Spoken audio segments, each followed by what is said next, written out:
Die boek Openbaring, ja nee, dis seker die mees geheimsinnige en, kom ons wees eerlik, omstrede boek in die hele Bybel.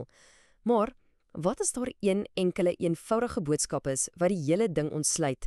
Vandag delf ons in 'n baie fascinerende interpretasie uit 'n enkele preek wat presies dit probeer doen.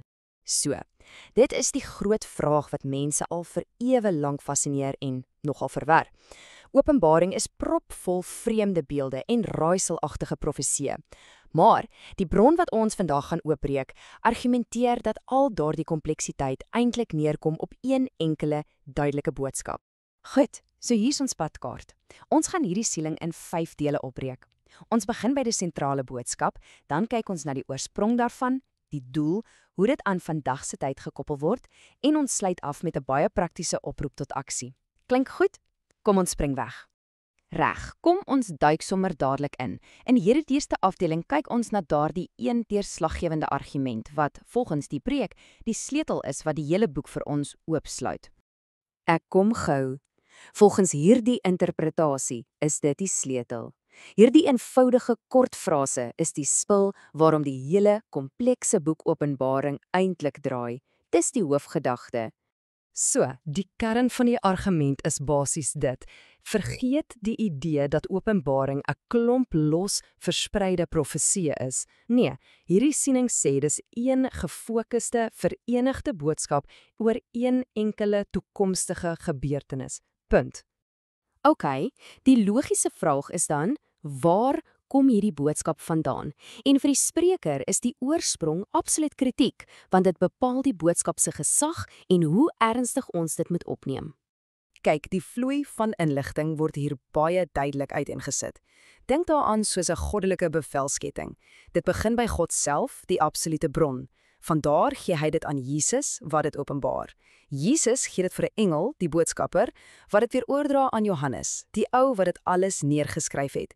En die eindbestemming? Die dienaars, oftewel die gelowiges. Hierdie ononderbroke ketting is daarom om een ding te bewys: die boodskap se absolute, onbetwisbare, goddelike gesag. Goed, so ons het die wat en die waar vandaan. Kom ons duik nou in die hoekom. Hoekom is hierdie boodskap gegee? Volgens hierdie siening is die boek nie net vir inligting nie. Dis bedoel vir transformasie.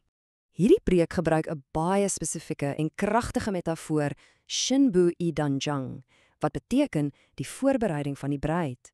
Nou hierdie konsep is sentraal in die spreker se teologie. Dit gaan glad nie oor 'n letterlike troue nie, maar dit verwys na 'n diep toestand van geestelike waaksaamheid en gereedheid dat gelowiges gereed moet wees vir Jesus se wederkoms.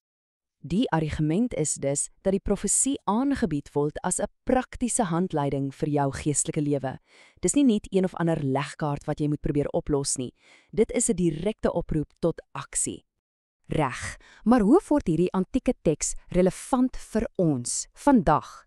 Wel, die preek maak 'n baie direkte en eintlik nogal dramatiese koppeling aan 'n groot geopolitiese gebeurtenis van die 20ste eeu. Hierdie tydlyn is absoluut deurslaggewend vir die argument. Ons sien die verwoesting van die tempel, dan die lang diaspora, en dan daardie kritieke oomblik in 1948, die stigting van die moderne staat van Israel. Vir die spreker is dit die vervulling van 'n sleutel Bybelse teken. En kom ons wees baie duidelik hieroor.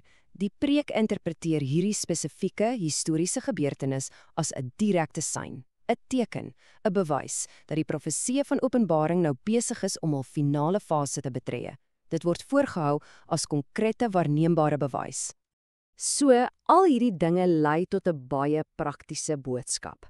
En om die punt regtig tuis te bring, gebruik die preek 'n eenvoudige gelykenis wat twee heeltemal kontrastende maniere van lewe uitbeeld.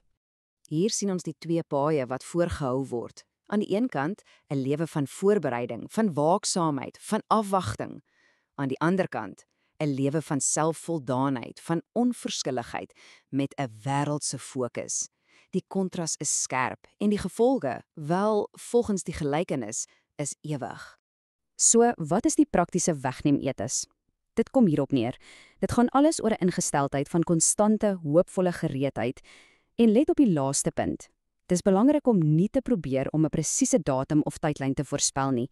Die fokus is op 'n lewenswyse, nie op 'n kalender nie. So, om alles op te som, Hierdie spesifieke interpretasie verander Openbaring van 'n abstrakte teologiese legkaart wat ver in die toekoms lê, na 'n persoonlike en dringende handleiding vir die alledaagse lewe van 'n gelowige hier en nou. En dit los ons met 'n laaste, nogal prikkelende vraag. Ongeag wat jy persoonlik glo, is dit fascinerend om te sien hoe 'n teks van byna 2000 jaar oud steeds kan vorm hoe mense vandag die wêreld sien en daarin optree. Wat sê dit oor die blywende krag van sulke antieke verhale? Ja, dis definitief iets om oor na te dink.